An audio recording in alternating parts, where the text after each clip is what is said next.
You are now listening to Journey for Two podcast. Let's check it out.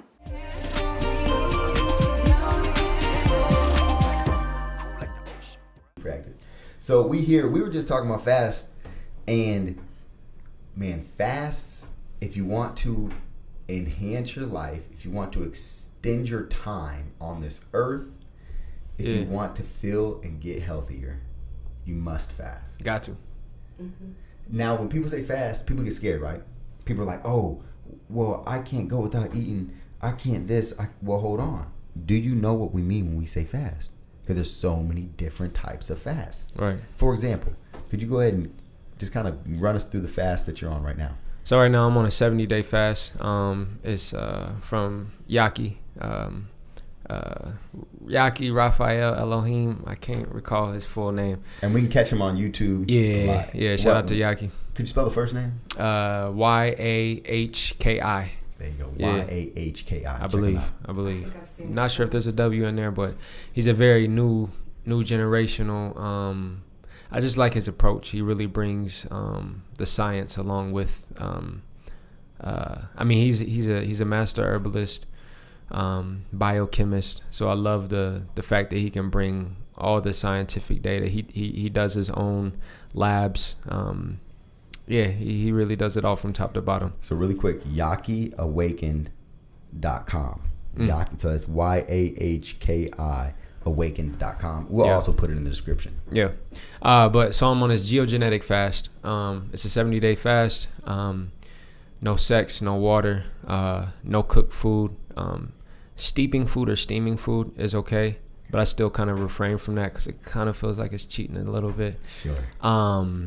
It comes with a lot of herbs. So what my brother did, my brother actually bought his package. Okay. And then my brother just looked out for me, and he pretty much kind of told me, take this, take that. So I'm still not taking the full regimen of herbs and everything like that. Sure. But I'm doing the 3 bitters, plantain leaf extract.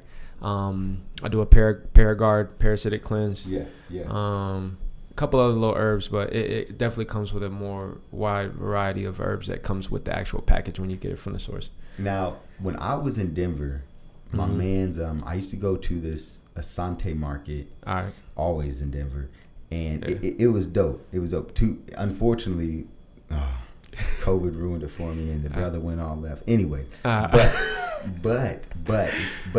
I appreciate him and his spot for what it was and what it is to other people, I'm sure. Yeah. Anyways, he used to really swear by these bitters. Okay. Could you go through, I mean, how much do you know about the bitters? Like, because I never really got into it. I know a little bit. So, the 3 bitters tea. So I couldn't have access to all the herbs locally. So I did end up finding supplemental herbs. But so the three bitters herb, I actually have a note for it. I should pull it up real quick. But every bitter is associated with a different part of healing. So one's going to be a lymphatic bitter, one's for like blood, more so blood, liver cleansing type thing, and then I want to say the third might be like more so for like respiratory and stuff like that.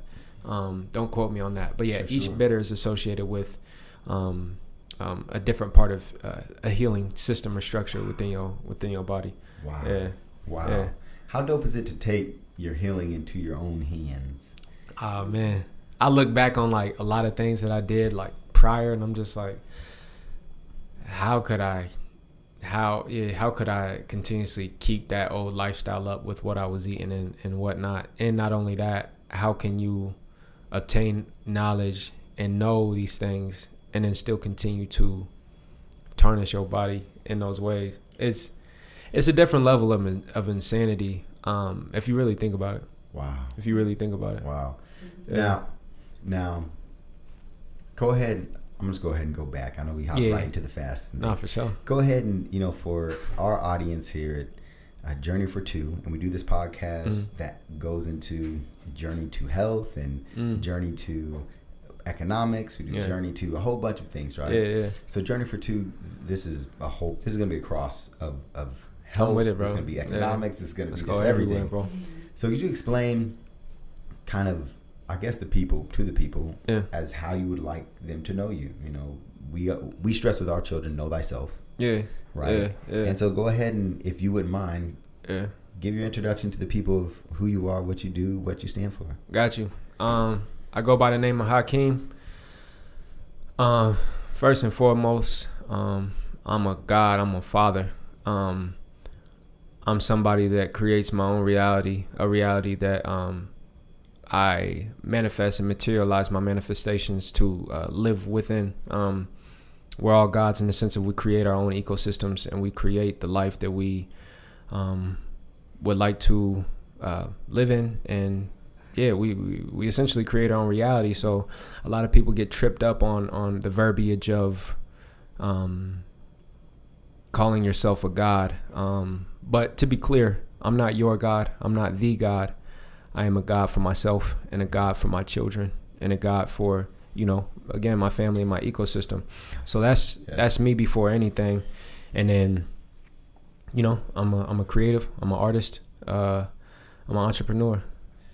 Definitely. Now I'm a man. Okay. Yeah. Perfect. Yeah. I appreciate that. I appreciate that breakdown as well, because people do get so afraid when someone calls themselves a god. Yeah. Or a lot of times, like if I tell somebody like peace God or what's up my G, they look at me like I'm nuts. Yeah.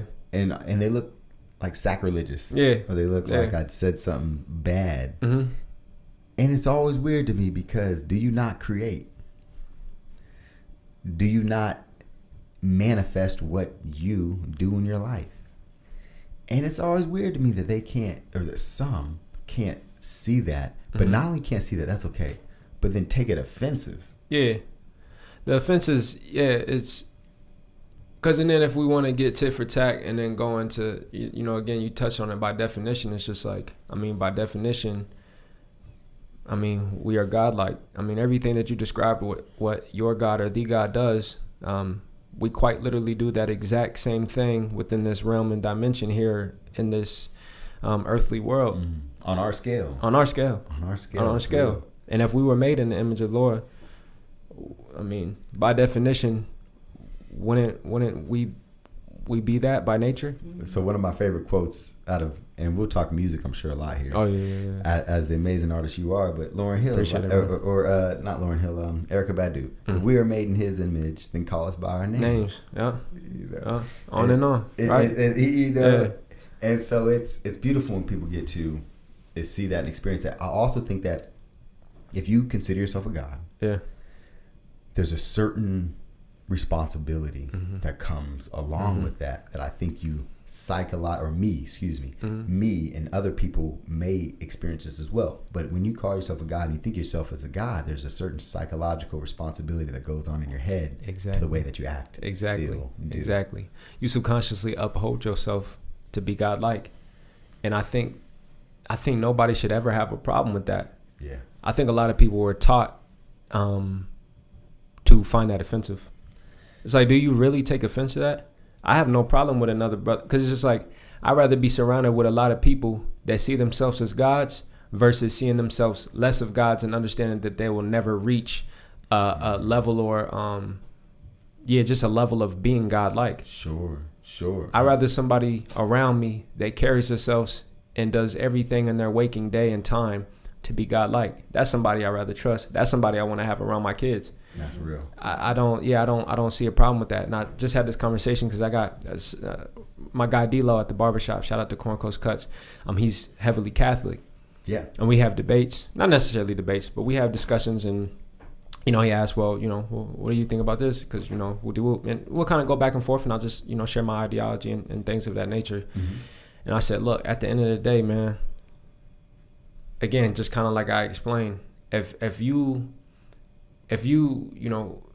giving yourself to whether it's Christ, Jesus, God, but again, at the end of the day, if you are being godlike, what are we arguing about? At the end of the day, I don't. Yeah. And I'm not. I grew up in Nation of Islam, and it's just like, I think a lot of that stuff was lost in translation, and a lot of people trying to find out if Muhammad was the first prophet, messenger, Jesus. Whether it's just like, we strip all of that away. Let's get down to the principles of what all of them, all these characters, would like us to be. God, I don't think any one of them would have a single problem with us being that way. I agree. Really quick, I want to hop to, because you said you mentioned that you were raised in the Nation of Islam. Yeah. And my father raised me in the Nation of Islam as well. And one thing I really think that I was talking about this with my son the other day. I said, at the end of the day, the thing that I think was so positive about religion in general, and then when you talk about the Nation of Islam in particular, is at any point you can go to another brother and say, Assalamu alaikum. Yes. Walaikum salam. Yeah. And right away, first thing, you have a brother. Yes. Second thing, if you understand what you're saying, you're literally coming to someone and saying, peace be upon you. Yes. And then this brother tells you, peace be upon you, my brother. Exactly. How can you, now, when you talk about Jesus, when you go and talk about Buddha, you go talk about Lao Tzu, you talk about all these different people that were spiritual leaders, or people who saw them as prophets, people saw them as God. At the end of the day, these people they followed, I think at the premise, it's always peace. Yeah. So if you can come to another brother and say peace, I find that's the most beautiful thing about religion. I agree. And it can happen. Now, my wife, you were raised Catholic. Well, born and raised. Born and raised, yes. Went to Catholic school my whole life. Word. Are you still Catholic or religious? No. Okay, got you. Religious, spiritual, yes, but I'm not a practicing Catholic. Yeah, I would say. Got you. Now, when you were in Catholic school, did you ever hear anyone calling themselves God or a god, or would that be like we blasphemous? Were taught that that's like paganism almost, right? Like worshiping someone who's not God. And even like worshiping, or I guess accepting yourself as someone that can make these decisions and manifest your destiny. Was that not in the... Because I think that there was some poor part of like my father, or when I listened to Farrakhan read the Honorable Elijah Muhammad, and like it would think like things are predestined. That tea is phenomenal. It's really sweet. There's a lot of honey. Yeah, I think I put some extra raw honey in there. There's raw honey in there for sure. What's that little? Is that ginger? Ginger. Little spice? Yeah, ginger. That's phenomenal. But it was like, I felt like, dang, where was that? I'm so sorry. No. It's not you. It's the tea. Probably the tea I was doing before. It's definitely not. But at the end of the day, I felt like when it comes to religions, or these different religions that are looking at something, even in the Nation of Islam, I was kind of taught to think that things were preordained, or that it was almost like no matter what you do, God already had this plan. Right. And was it the difference of saying that God knew what was going to happen, or can I literally not change what's in God's plan? Right. And then I kind of was able to progress to God's plan is my plan. Like my plan is what I'm going to manifest and do is what God sent me to create. Yeah, working through you. Right. Yeah. And to do. Yeah. And so it gives me more responsibility, because I feel like I was thought, or how I perceived it a little bit was, oh, God already has a plan. It's it's already just going to happen. I think that's a lot of religions. I think I agree with that. I feel like a lot of Catholics or even Christians just say it's in God's hands. You know, that's something you hear all the time. Yeah. But really, it's in your hands. Yeah. You're the creator of your destiny, of your life. So. Yes. Yeah. So I get real. So when it comes to talk about being raised in the Nation of Islam, and I'm gonna hop into it. Okay. So I always thought to myself, right, being raised in the Nation of Islam, I was like, I have to marry a black woman. Right. That was something that I'm glad we're about to talk about this. I'm glad. I'm like, hey, look, we sit here. I'm ecstatic. I already know your dynamic. Yeah. I know my wife's sitting right here. Yeah. And so there was that. Now, before I go into, one thing that my father told me, though, right? Because my father, Megan and I, my wife and I we were in high school and seniors in high school. Yeah. And after high school, started living together. And my father, he told me one time, he said, but you know what? you know what the nation says. And sometimes, I'll be honest, like sometimes my father would say, you know what the nation says? And I think he was just saying that. Yeah. Like, I don't even know if that's really what the nation said. Right. But he would just say that because it was kind of like validity. It's like, if the nation said it, then, then it's, it's word. Right. And so he's like, you know what the nation says though? Love is the almighty loophole. Right. And I'm not sure if somebody said, I don't know if Farrakhan said, I don't know if Raj Muhammad, I don't know if Master Farrar Muhammad ever said it. I'm not for sure. Peace be upon all them brothers. I don't know. But my father said, love is the almighty loophole. Right. And I feel like he was saying that, like, don't worry about that. It's like, have to marry a black girl. Yeah. Because he saw the relationship that I had. Mm-hmm. Now, being raised in that Nation of Islam, in that environment, did you feel the pressure of having to marry a black woman? Yeah. So I wouldn't say it was a lot of pressure because initially, so we was super hardcore. Like my dad really programmed it well. Like, your dad sold the papers. Yeah. I would buy the papers from your dad. That's crazy. I didn't know that. I appreciate that from you. Yeah. And like when we went to sleep at night, it was tape recorders all night of Minister Louis Farrakhan playing. So we were getting programmed, like, not in a bad way, but so yeah, it was hardcore. But through the course of time, what my parents went through, they grew apart from each other and also grew away from the Nation of Islam, and things started to become more relaxed, and they stopped practicing and subscribing to the ideologies and just the practices of Nation of Islam, which I feel like kind of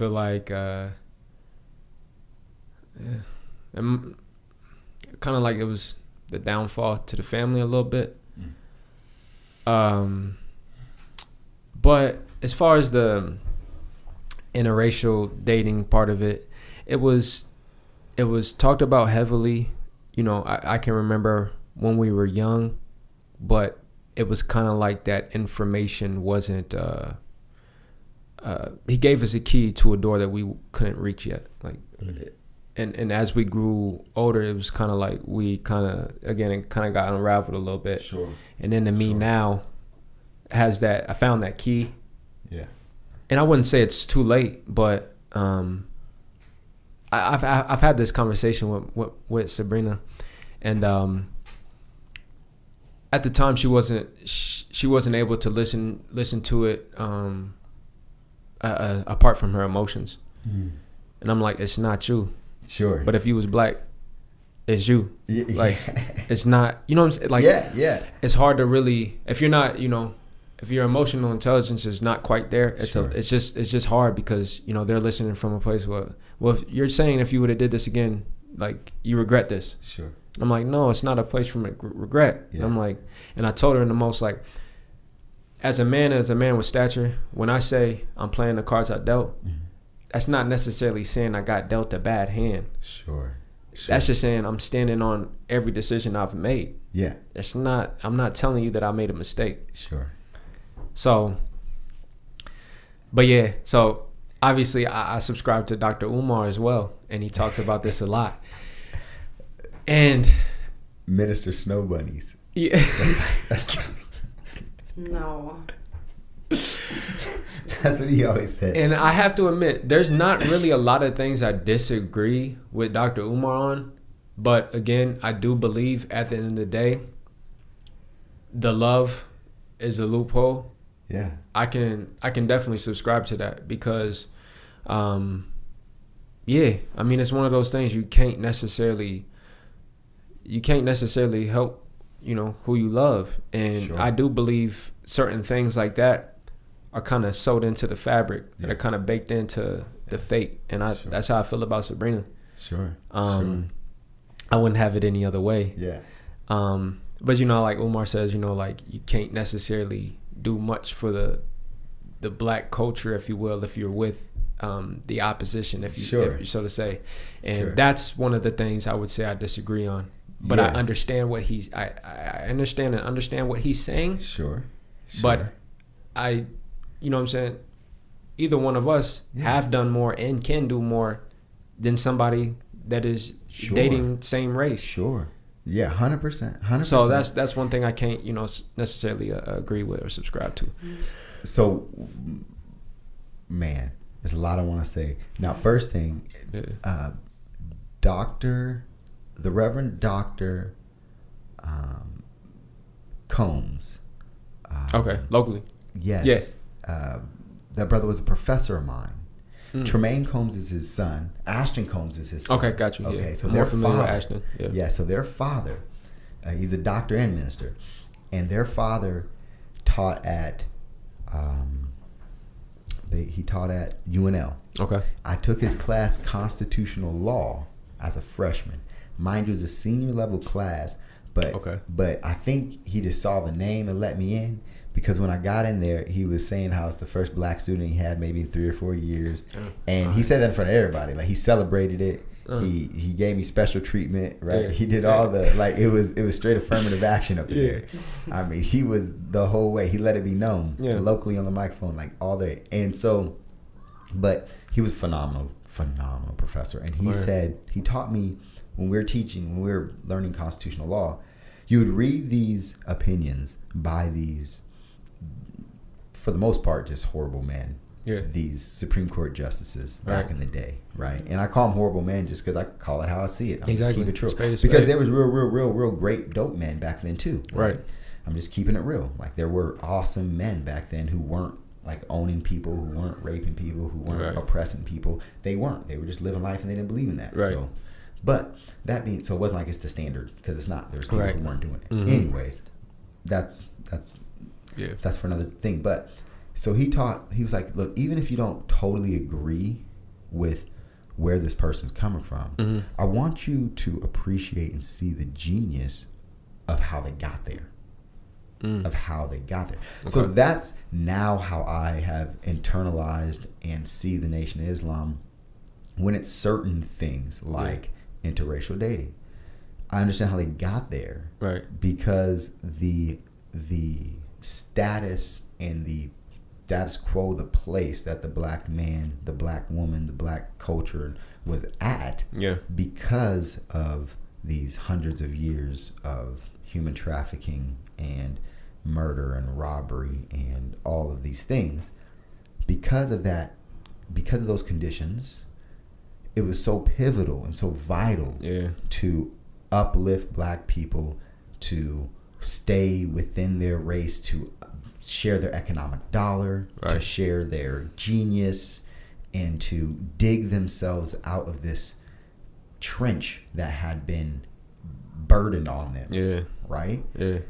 And so I understand what they're saying. They're like, oh, well, at this point right now, we can't afford to have our brightest and best man go live in the Hamptons with a white woman. Right. Like, we need that guy in Birmingham, Alabama, doing Birmingham, Alabama with us. Right. So I get it, and I understand that. And I do still understand that to a certain point now. Right. It's not something that I'm saying I don't get, or I don't, or I'm hating on. Right. That being said, just like you said, there's other ways. Yeah.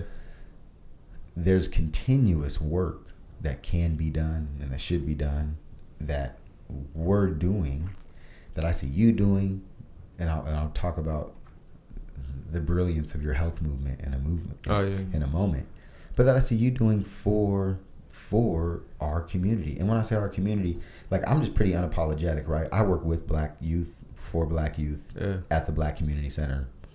It's what I do. Right. Like, I work for black youth. Right. Like, and we appreciate you, bro.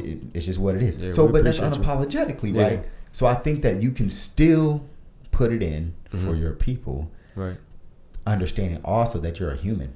Right. That everybody's people is everybody's people. Right. Right. At the end of the day. So, and I talk about my cousin with that too. About, people say there are regrets or not. Now I want to go back to that family structure. Yeah. The family structure that the Nation of Islam promotes, upholds. I don't think that there is another, and you can say something bad about any organization. Yeah.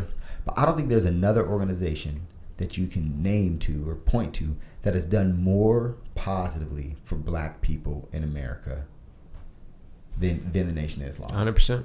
100%.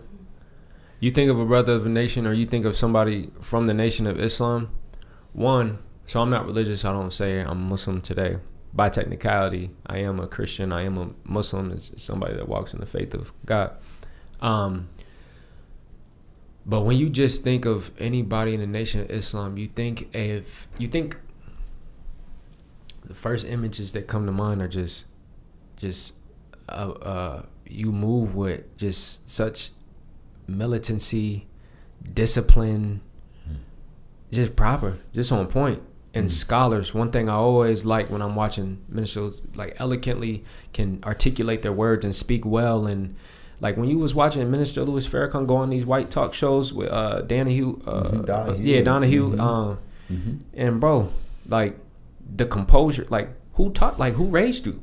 And when you realize the Nation of Islam is responsible for breeding, these are not mistakes. No. These are leaders that are bred in the Nation of Islam, generation after generation, that are this way.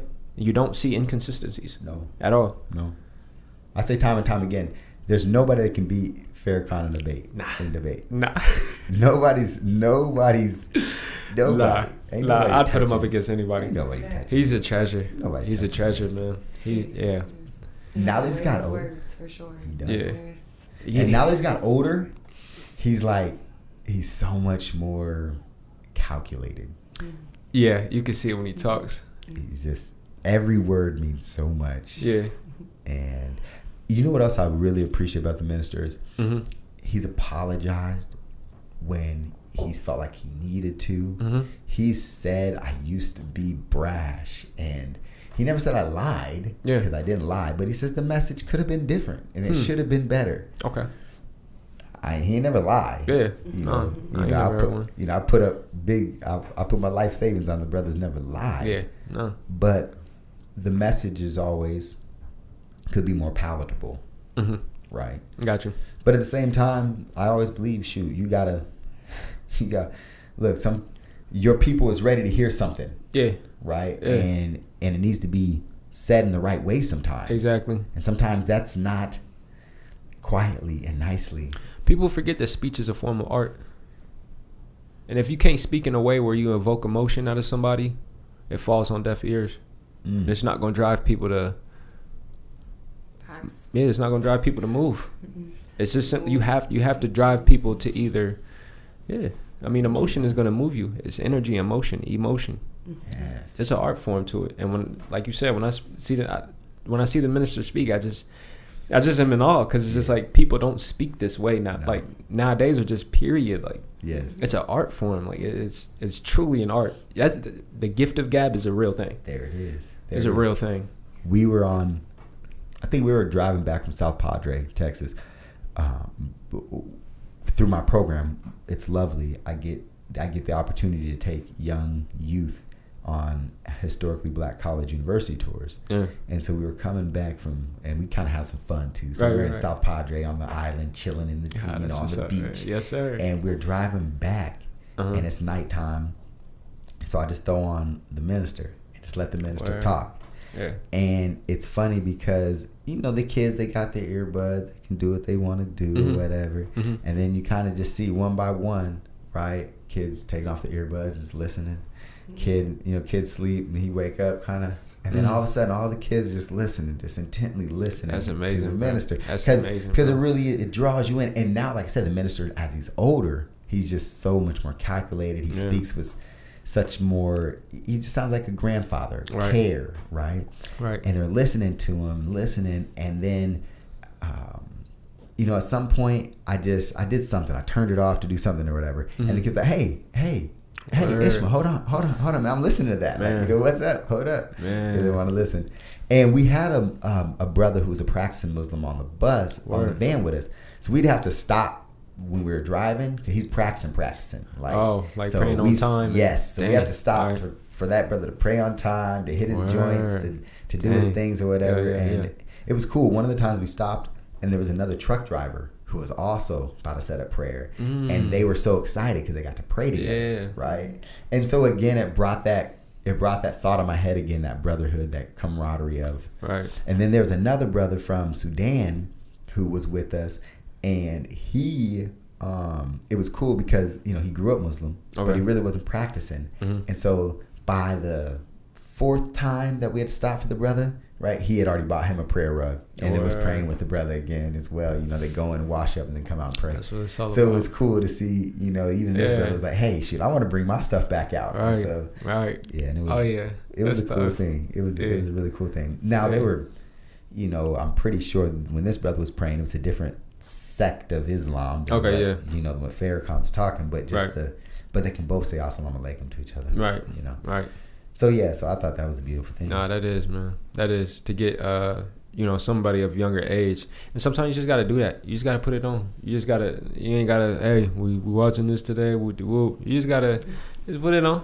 Put it on the back. Yeah, just put it on the back. Somebody used to play it on public television in Lincoln. What, minister? The minister used to be on public television in Lincoln, bro. No. Because that's how we used to watch them. No joke. No joke. Somebody had it. Because, you know, you have a station at the public television, you know, just like public radio. You know, you go get your station. So a brother had a station. But that brother used to be on, man. That brother used to be on. Action Pops, man. He'll remember, man. That brother used to be on public, on NET, on public TV, man. Yeah, no joke. I'd have dropped dead flipping through the damn channels now and hear minister. No, it ain't on no more. It ain't on no more. No, not no more, man. You know, they don't let that ride anymore. That was the 90s. That was the 90s when the minister was on TV here. Yeah. That's something. That tells you something, that back in the day you could have the minister on TV. Today they wouldn't let that happen. Yeah, nah. Wow. Nah. That's different. Yeah. He was different. On I think the minister, are you familiar with I know I'm not blanking on his name. Reza. Oh yeah, Reza. They had him. Man. Yeah, Reza. They had him on the 12. What's it called? The misinformation dozen misinformation. The misinformation dozen. The brother, the chiropractor I know is on that too. He's from Omaha. Oh, for real? Ben Tapper. Yeah, Ben Tapper from Omaha. Really? Man. I've met him. Close his practice down, and they made him close his practice down. Well, he redid it. Yeah, he did it. Just recently reopened in Bennington area, I believe. Did he have to open under Did he have to go? No, because he voluntarily closed down when things were getting kind of crazy. All right. Yeah. No, but he was like, they were at his neck, you know, because he was just on that realness. Like threats. You know? He has young children, and it gets different when you have the kids. It gets different, you know. But he was out like in the woods. Feel like the brother was off the grid or something. But he a cool dude, man. Got a big beard or whatever. I met him personally. We chopped it up about documentary stuff because he was doing a documentary. I was doing a documentary. Okay. And we didn't release ours. He released his, but man, you know, it gets hectic out there. Gotcha. Is there a reason why you haven't released yours? You waiting for it? It just wasn't right. It just wasn't right. Yeah. Something wasn't right about it. Gotcha. Something just wasn't right. And if you're gonna do something like that, what I mean is release a documentary that's very controversial. Yeah. Then you have to do it it just has to, I think, also feel right. You have to know that it's going to get the message across the right way. Right. Because I'm not here to cause controversy. Right? We're here to help people. We want to inspire people, educate people, help people. It's just not for, you know, to make people mad. That's not the point. It felt like negative energy. I feel like making people mad and got you. Exposing mothers in a negative light for some reason, even though we tried to spin it in a positive light. It's tough. It's tough. But hey, you never know when it could be the right time. Exactly. And we could shift it the right way. Because energy shift and waves. It does. Waves go. For sure. So we'll see. But I want to talk about, look, so we have 3 beautiful children, and our children now are 15, 14, 12. And you have children. Yeah. And I'm not mistaken, what, you have 3? 4. 4. Yeah, you beat me. 4. You beat me. Got 4. Oh, brother. Got 4. You are winning out here. Yeah. That's beautiful. Yeah, what are the ages? 8, 6, 4, and 1 in a few months. Oh, wow. Yeah. You are blessed. Fun ages. Oh, you are blessed. Yeah. You are the hero. Yeah. Right now, still the ultimate hero. Appreciate it, bro. Okay, so Pete, so parenting lifestyle. Yeah. Parenting style. You were raised one way. My wife was raised Catholic. Y'all kind of heard a little bit when I was, my father was Nation Islam guy. Right. My mother, when I was with my mother, my grandparents, it was laissez-faire. My grandfather was in love with the Black Panthers, a white dude in love with the Black Panthers. Word. So, I mean, you know what I was about. Yeah. All right. Right. So, how are you doing it with your children? Yeah. So I'm glad we circling back on this. So I'm gonna start with kind of the few conversations ago about same race dating and stuff like that. Yes. So I still do teach them that I would like for them to be with a melanated person, okay, being Black. Reason being is I seen how quick the melanin can get washed out. And really quick, the color grading of your kids, is it different? Are they all the same? Like, how does that go? Generally, my son, he can eat the sun. He can get pretty. He can get darker. Okay. The rest of them are pretty light. Okay. But I see, like, when I had conversations with some of my close friends, like when we get to talking about like the Patrick Mahomes, and then it's gone. Like, sure. And sure. I just personally don't want that to happen. I think just being a melanated being is like nothing else. I mean, you the original man. Sure. And so with that with that being said, that's what I teach. Obviously, I did different. Yeah. And I'm well aware that anything that you teach them or program them to, it can get at any point in time they can go left. Like, which is what I did with my dad. They're just their own people. They're their own people. And I'm well aware of that. So I'm not like I said, at least I'm giving them the key. Yeah. Will all of them open the door with it? I don't know. Sure. But I it just goes to say, I say that and teach them that because I teach them of knowledge of themselves. Sure. And it just makes more sense for them to be with somebody that, if I'm teaching them you're a melanated being, and the melanated man is the closest thing to the Asiatic original Black man, essentially. Melanin will do, it's like 1 + 1 = 2, essentially. But again, like, there's no like hate with it if they end up with somebody else of a different race. So one of Farrakhan's sons married a white woman. Word. Yeah, you didn't know that? I didn't know that. So many people don't know that. Bro. I didn't know that. So many people don't know that. Farrakhan got a really white looking grandbaby. Really? Because Farrakhan ain't. Yeah, that's what I'm saying. See how quick it can. That shit can go quick, bro. The melanin can be going quick. But what's wild is okay. Like, my son can most days pass for white. Okay. My daughters definitely not. My youngest daughter is the darkest by far. Right, there goes my boy out there. Okay, so so many days, unless you talk to him or get up on him or watch him for a little bit, he's right. Like, you watch him for a little bit, be like, oh yeah, okay, like he just walk different, yeah. There you go. But or like, even if you just talk to him, but the other. And I know that's weird, like, what, you can talk to somebody, tell them they're not white, but I think you know what I mean. It's not like, so I'm not out here bugging. Yeah, no, it's there, bro. 100%. But so when it comes to like our kids, we were real serious about having our kids being confident. We took them to protests. We had them. We taught them about protesting. We taught them about the First Amendment rights. We teach Second Amendment rights. We're really serious about wanting our kids to be advocates for themselves, and to know their rights, to know how to stand up to, even though if everybody else is doing something. If everybody in the class is standing for the Pledge of Allegiance and we only submit our will to God, we don't have to submit our will to that Pledge of Allegiance. We don't have to pledge our allegiance to an inanimate object. Right. Like, and I think it starts with that.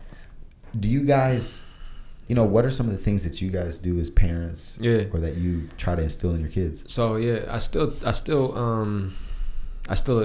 teach and adopt a lot of the same things that I was raised on, the Nation of Islam. So the American flag, not standing up in class, like that was always so like just different as a child. Yeah. Being in the class in elementary school and whatnot, and it's like you're the only ones that's sitting down. It's like you feel that, bro. Like, but that like the national anthem before Kaepernick. Yeah, like this is before Kaepernick. Yeah, this is before exactly. Kaepernick, no national anthem, no Pledge of Allegiance. We've been doing this. Okay, we ain't new to this. Yeah. But that same level of going against the grain, it just builds a different like level of character. Like sure. I can't really describe it, but obviously everybody, we're all cogs in the wheel, but when you run into one that has just something a little bit more just special about them. Mm-hmm. And I think it comes from, I wouldn't necessarily say like bucking the system, but just like, like sticking up for yourself, just not going with the grain. Sure. And it's not just like, I just want to be different. Like it's like it's like doing what's right, like, and actually standing up for what's right and like what you believe. Yes. And 9 times out of 10, I mean, you could be wrong, but it's just it takes a lot. Like it really does take a lot to like, if your whole class is standing up to the Pledge of Allegiance and you sitting down and your teacher's asking you why you sitting down and your classmates is asking why you sitting down. Yeah. Most people will end up standing up. Sure.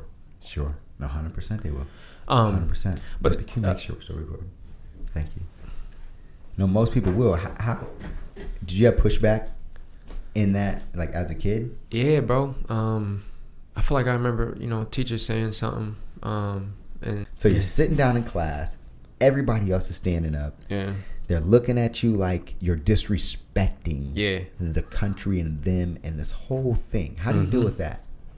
Or what's going through your head? Or what do you want to tell them? There's a grain of conformity that kind of sails past. But again, like when you raise and it's like, again, programmed into you. Yeah. Sometimes, like as kids, like sometimes you really don't grasp the full thing. But then when we hear now, it's just like, man, I'm glad we didn't like conform. Like we were doing what our parents asked of us. Yes. Mm-hmm. And we understood a little bit, or in full. But still, like, again, when everybody else is doing the same thing, and I feel like that's how the system was designed. There you go.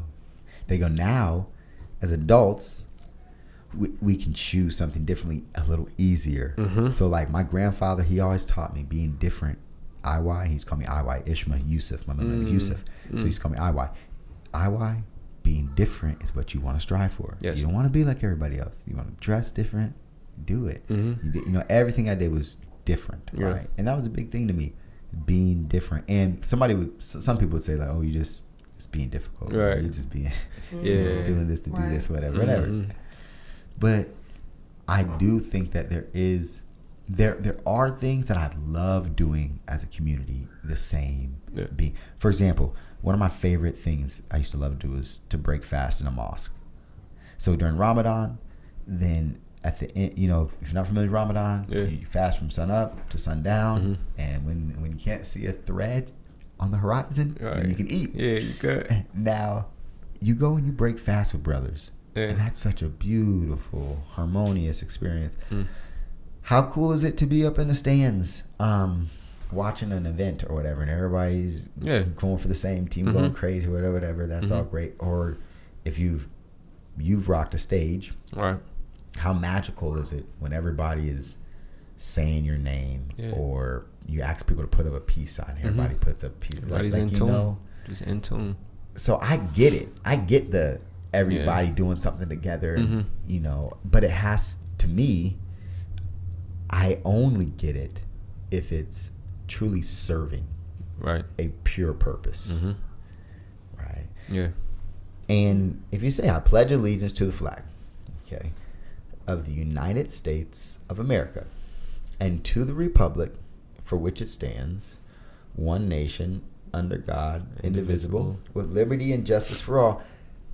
It's just a fallacy. It is. And it's sad that I know it word for word, even though I've never spoken it out loud.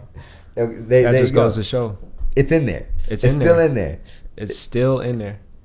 And I haven't been in the classroom. I don't even go to gaming events where it's how or why do I know this? Like word for word is. Now you weren't raised with that. Yeah. In your school, you said it too. We prayed and we did the pledge. Oh, word, damn. We'd have morning prayer.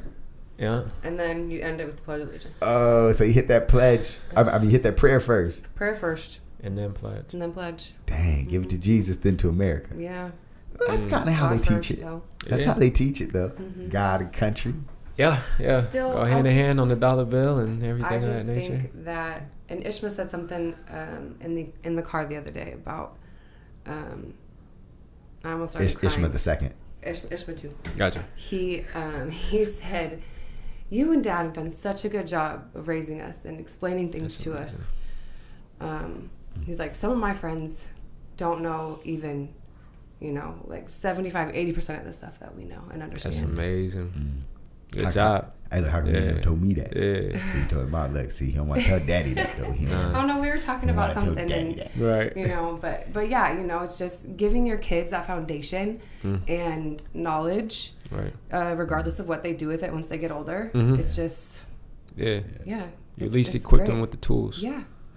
Whether they use them or not. They have them. At least they have them. They have the confidence to stand up for themselves. And the know-how of why they're doing it. Yeah. So know-how why you're doing it. Why. The why is huge. Yeah. Can't just, I feel like anyway, because in my whole life it's always just because your parents said so. Right. Yep. It's funny that you actually mentioned that. Why not give them a why? They're human. They're trying to learn this thing called life and how they should navigate it. You have to tell them everything. Yeah. Yeah. We gave them a why a lot of times. Oh, yeah. All the time. If they ask a why, we'll try to give them the best why we can. Yeah. And to piggyback on that, I'm glad y'all mentioned that, because that was a psychologically damaging thing I stopped my kids from doing. So I have my daughter. Mm-hmm. She's such a wild child. And me being indoctrinated how I was, Daddy said, go ahead and do what I just asked you to do. Stop asking why all the time. And I came to a realization. I'm like, if I'm preaching and moving how I'm moving, I'm training them to be just as docile. And because then when it comes to school and the teacher asks you to do something, or authoritative power asks you to do something, you're going to go ahead and do it. Exactly. You're not even going to question it. And when I got that thought, I was like, I literally went home that night. And if I could bring my daughter here, I said, Leia, it's a beautiful thing that you asked Dad why. I want you to never stop asking Dad why. I literally it was just like a light bulb. Yeah. I'm like, no, I can't. Yeah. And I'm not saying I'm perfect. There's times where I'll be, my temper's short. Oh, 100%. Yeah, every day. Everybody thinks but it's we're just, human. You got to go back and be like, I'm sorry I responded to you like that. I'm really sorry. This is why. Sorry I was upset. Sorry I was frustrated. Yeah. I'm human. Yeah. Thanks for listening to me. Yeah. A lot of people fail to realize, people like us that are, so spiritually driven or zenned out, if you will. Yeah. We're this way because we had to extra undo and continuously do every waking day of our lives to undo the programming. Yeah. And I realized that I must have read a quote, or I think Javon Woods had sent me something. I was like, damn, I'm this way because I'm holding myself back more than you would ever know for me really talking to you how I want to talk to you. But I know the higher version of myself should operate in this manner. It's Bruce Banner and the Hulk. That's truly what it is. Yes. It's Bruce Banner and the Hulk. Yeah. It's what it really is. So it gets serious. Wisdom. Yeah. Right. To be able to apologize to your kids is key. If you can say, look, I fucked up. I'm sorry. My bad. Yeah. I was wrong. I'm gonna try to do right. I'm gonna try to treat you. Still you're right, but I was wrong right here. My bad. here we go. Let's go, back at it. Yeah.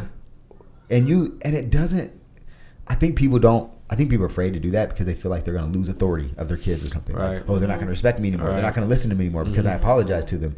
Like, that's stupid. Yeah. No, that's so stupid. Right? Your kids will respect you even more that they think that you will correct something and you respect them, right? 100%. I mean, I heard something the other day and I was like, that makes so much sense.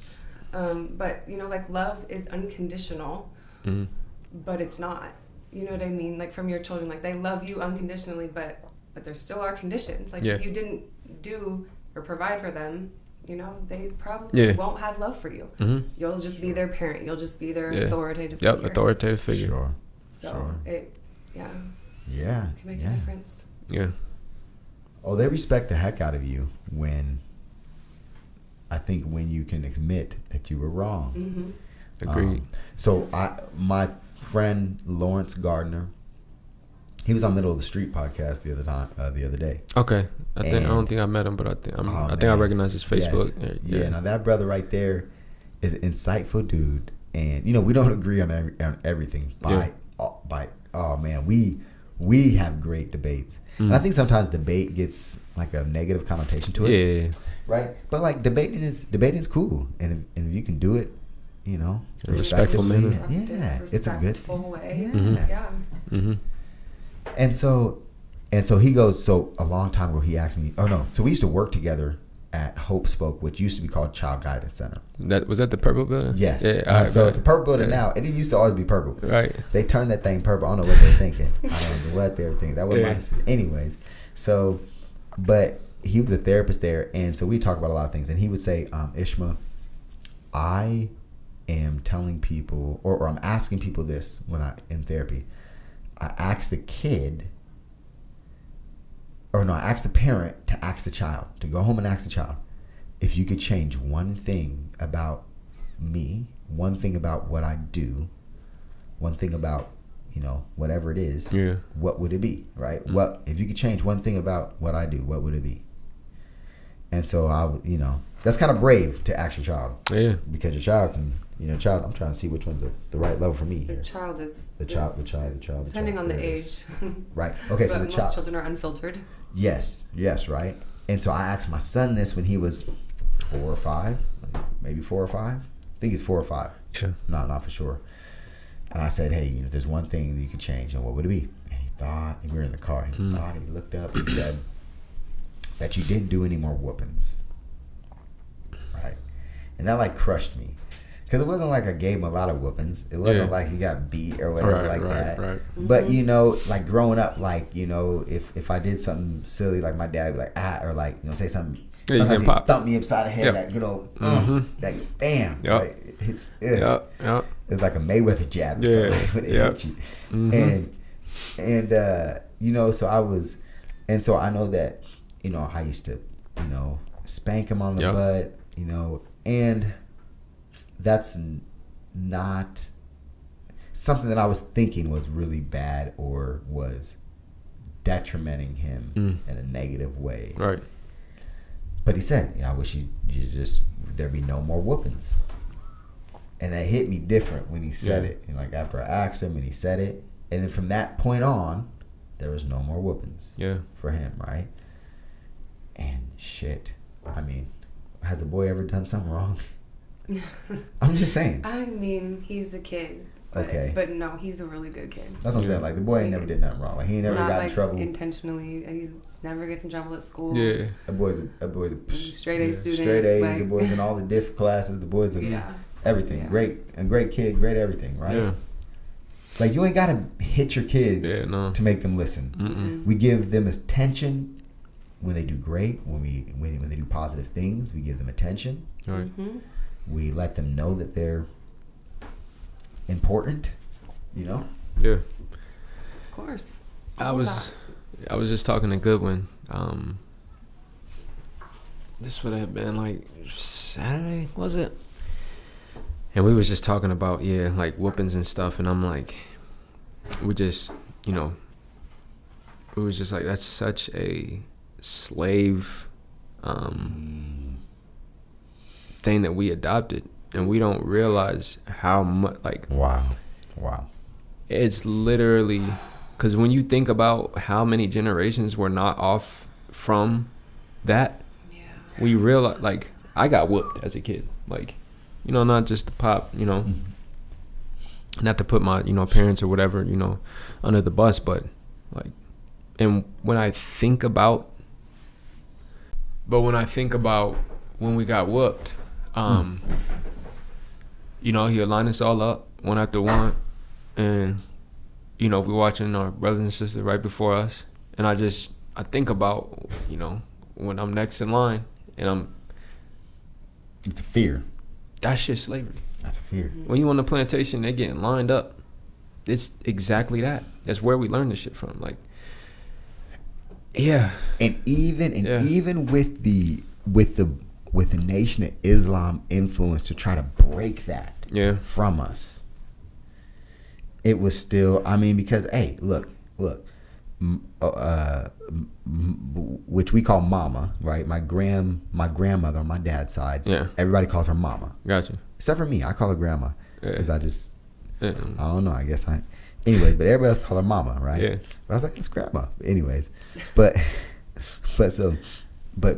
y'all would get in trouble, and mama would line you up, and she would give everybody their spanking. Now, she used to do me real easy. Like, I just put my hand out. She'd give me a little, you know what I'm saying? Because I was always her favorite. She just favored me. Not because you called her grandma. Yeah. Right.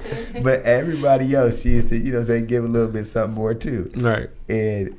But same thing, you know, and she's just like if you know grandma, she's the most amazing, loving. Next time you talk to John Goodwin, ask him about my grandma. All right, okay. Say less. And you'll have a beautiful story. Say less. Okay. Say less. He loves her. Okay, so but I never thought about that until you just brought that up. That is a reminiscent holdover from the traumatic, the generational trauma that is from chattel slavery. So I'm thinking, like, we only a few generations removed. Wow. Because it was a few months ago, and I was really thinking about something, and I was like, because my dad from down south, South Carolina, Charleston, South Carolina, and when we go out and visit our grandparents, you know, and I was just thinking about the traumatic instances and stuff like that. Yeah. And like a few years ago, I left my dad's barbershop. Just things didn't work out. We didn't speak to each other for like 3 years and stuff like that. And I just came to terms with, like, you know, it was just a lot of, you know, trauma built up as a child, and like I just had to make sense of it all. Sure. I ended up going back after 3 years. We didn't say a single word to each other, and, you know, I made things right. Great. And the reason why I did, because I came to the realization, again, not to throw my dad on the bus, but I come to realize that maybe I'm just more emotionally intelligent, and just like I have more of an understanding than my father may have ever, as it should be. The evolution of and then my children will, I can only pray and hope that my children will have the same evolutionized mindset. Yes. So I realized that I could forgive him for a lot of the things, because he was only operating with a hammer and a nail in his toolbox. He didn't have a screwdriver. He didn't have, you know, as the quote goes, you know, you act as a hammer, you see everything as a nail. Everything, yes. And I realized, and I was like, damn, you know, some things is like, you know, you were aware of, you know, certain things, and then other things is just like, he was just only operating to the degree that he only knew, like, and he didn't know of anything outside of that degree of operation. But where I'm going is, I got to realize, if he's operating at that degree, how was he raised? How was his dad? Where did he get that shit from? The apple don't fall far from the tree. Yeah. And then, so where I was going was, I called my grandma. I was like, Grandma, how far are you away from, like, slavery? Like, was your mom, like, off the porch with it? Yeah. Or, like, because, and then she sent me, like, the family tree and stuff like that. Okay. And so I asked about her mom. Okay. And you know, it wasn't, you know, necessarily slavery off the porch like that. Okay. But I pretty much, you know, damn near got it to us. Just like, well, okay, like her mom's mom, and if not that, the one before that. Sure. And I'm like, we're not like, no, we're literally not far from like what they say. Emmett Till would have been like what 80 today or something. Yeah. So my father and his father in Little Rock, Arkansas. Yeah. So his grandfather was sharecropping, right? So my father's grandfather was sharecropping. Now my father's grandfather, right? My father's grandfather, his dad was a slave.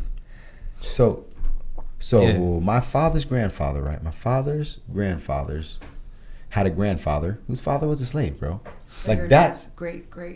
Yeah. So that's how close. So like, okay, so my father has a grandfather, and Charles, because they named him after him. Because he says one of his earliest memories is, why you named this little joker after me? Yeah. And so that's his grandfather. Yeah. So Charles's grandfather, right? His father saw slavery. So Charles's great grandfather, Charles, my dad's grandfather, his great grandfather saw slavery. His great grandfather was a part of it. Now imagine people that live a longer time, have kids when they're 60 or stuff like that. Yeah. It gets even closer. It gets even closer. Because generations happen quick. Right, I'm about to be a granddaddy in a few years. You know what I'm saying? Like it happens fast. Yeah. It happens fast. Yeah, incredible. Right, like less than a decade away. See what I'm saying? Yeah, like it happens fast. Like I just lost my last great grandfather a few years ago. See what I'm saying? All right. It happens fast, bro. It happens fast. So yeah, so it isn't that far removed. Everybody's like, oh, it's so far removed. It's so. It ain't that far removed because on the other end of the spectrum. And I say they, what I mean is like white Americans still have their homesteads. On the other end of the spectrum, they still have their homesteads from the 1800s. Right. On the other end of the spectrum, they still have their lineage that was made with land ownership and property ownership and insurance and life insurance. Right. So these things are still in play and have big effects. Right. So yeah, there's effects on that other side as well that aren't so pretty. Yeah, that really aren't so pretty. So I want to share a story. Yeah. When I watched you perform down, okay, so we haven't talked much about this at all, right? But we're both artists, and so I have an appreciation for you personally because you're an artist who did it differently and even more differently than me. Okay, like you did what I wanted to do more, or doing what I wanted to do more, as in content of rapping. Gotcha. I did it sometimes, but not as much as I wanted to, where I feel like you're never off message. Right. And when you were young, I saw you at the Bourbon Front Room. Okay. And your dad was DJing. Oh, right? Yeah. I'm trying to think what show this was. It was just a long time ago. I was there too. Were you there, baby? Yeah, that was a long time ago. Okay. Yeah. And I saw, and I was a father at the time, right?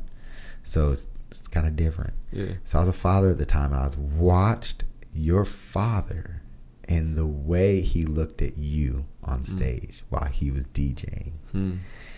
And it was automatic life goals.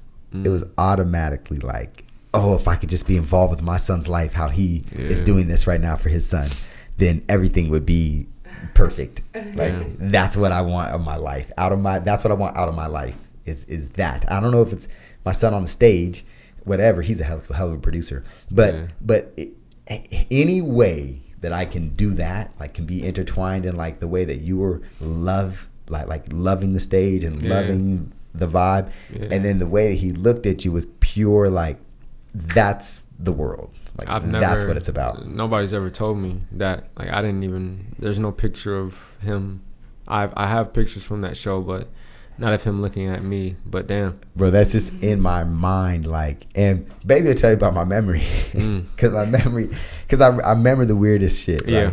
Yeah. But that's a life moment to me. That's like a core memory to me, where it's like that's what I want. Yeah. I want that. Yeah. Right.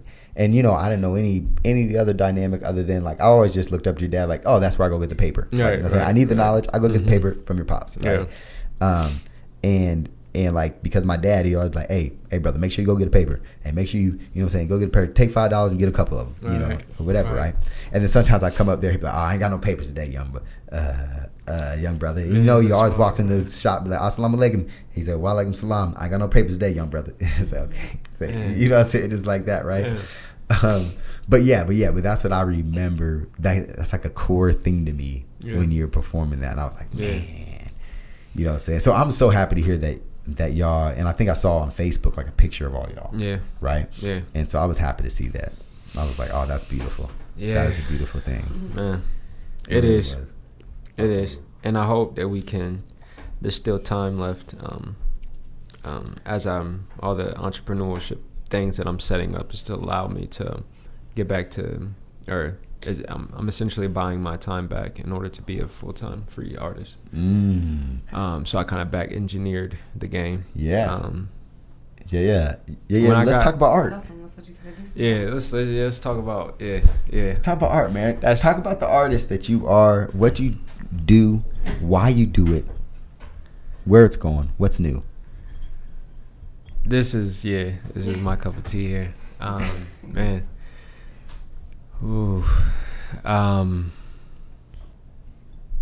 really do believe that, you know, I have, as just in the most unegotistical way, like I really do have something that's just a little bit more special about me, whether it's the way my mind is designed, the way I think. I'm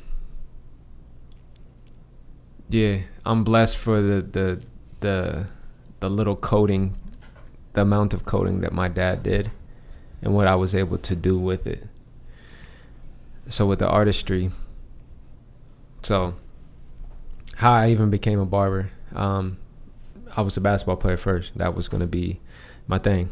Okay, let's keep it true too, right? Yeah. I was your basketball coach at the very beginning of my career. Yeah. And I sucked at that time. I got so much better. Yeah. No, with MBS, 'cause I didn't coach at Leffler. You came, remember, to the Salvation Army. You was what you calling it, and I was had MBS, Nebraska Buffalo Soldiers. But before that, we were just called Triple Threat at that time. We were just called Triple Threat, and I was a horrible coach at that time. It was my first time coaching, and I sucked, and I failed you as a coach because I just sucked, point blank. So let's keep that. Let's just put that out there. Like I sucked as a coach that first season, and I'm so glad that y'all left my coaching because I sucked at that time and I had to get better. But I got better. But man, I sucked at that time. I believe, I don't know if you remember this, like I injured you your first tryout or practice with me, brother. I had y'all backpedaling. What the fuck? Backpedaling for a basketball drill. For what reason? I don't recall. Just to stumble over somebody, you like hurt your ankle or something, man. And I remember your dad was up at the stairs like, what are you doing, brother? Like, why you got these brothers out here? This ain't football. They ain't DBs. What you got them backpedaling for? My dad was up there downstairs. Like, what do y'all think? Like, what are you thinking? Anyway, okay, so sorry to mess that up, but I'm going to put that out there. I did coach this brother, but I was horrible when I coached you. Yeah. I apologize for that. Nah, man. Okay, but go on. My bad. I was young. So yeah, basketball was gonna be the thing, and I have a cool, like, intricate story how this all kind of ties back to fatherhood and everything. Everything's connected somehow, some way. Basketball was the thing that and it was something that my parents pushed and supported throughout, you know, up until I was about 20. But music, in hindsight, always looking back from the talent shows and everything like that with Eddie, and that was the thing that really had my heart. And I remember being younger, one of the earliest signs that I remember, and my parents always kind of being like, how do you do that? I had this real, like, gift whenever I'm riding around with my parents and the radio's on, KFR, whatever is playing, and they're getting ready to bring in the next song. Within the first note, I can tell you what the song was about to, like. Sure. I'd be like, ooh, and my dad would be like, how do you, you know, and my dad was a DJ, so. Yeah. Anyways, basketball was the thing. I went to North Carolina to a preparatory school out there. Towards the end of my senior year, I reclassed to get better looks with basketball. I had an awful experience. I was homesick, tried to do this long distance relationship. Came from a big family. Like, I absolutely hated my experience. I didn't want no part of that. It wasn't my idea. It was my sister's idea. My dad, when they first found out about prep schools and stuff like that, which are great things, but I didn't want to do it, but, you know, I went along with it. Sure. You know, my dad invested money for me to go out to that school, and I got a lot better. Like I had a full ride D1 scholarship to a smaller school in South Carolina. But when Eddie died, that was one of the first light bulbs that I can vividly remember that went off in my head instantly. When Eddie died, I was miserable out there, and it put everything in perspective for me. And I promise you, that same night, because I was still doing music, and I still have these same videos out on YouTube when I was in that, you know, in Thomasville, North Carolina, just putting these videos out, just hoping I blow off of music to get me out of this situation.